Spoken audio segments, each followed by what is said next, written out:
Hello, good morning sa inyong lahat. Ito na naman ang inyong Kadora at binabati ko kayong lahat. Maligayang Pasko sa inyong lahat. Ayan. Siyempre, ang wish ko sa inyo ay masaya ang ating Pasko at ang maipapayo ko lang sa inyo ay always positive. Iwanan natin yung mga negativity ngayong 2023 at ngayong 2024 ay move on na tayong lahat. Di po ba? Ayun na po ang inyong Kadora. Ayan, pakita natin ang aking Santa hat. Ayan, ang ganda ng Santa hat ng inyong Kadora. Ayan.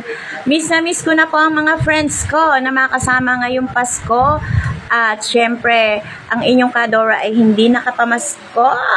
Kaya, luging-lugi ang inyong Kadora ngayong Pasko na ito, di ba?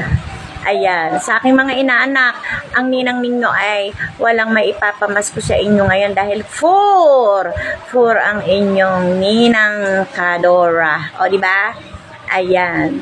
At, syempre, ayokong maging sad ngayong Pasko dahil ayokong maging ngayong Pasko. Kaya gusto ko masaya lang, di ba? Mga Kadora ko, yan. Ayoko munang isipin yung sadness. Diba?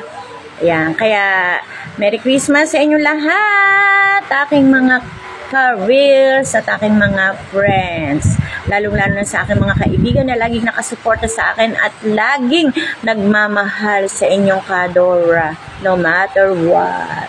Yan. Thank you so much. Love you all, Momo. Chup chup.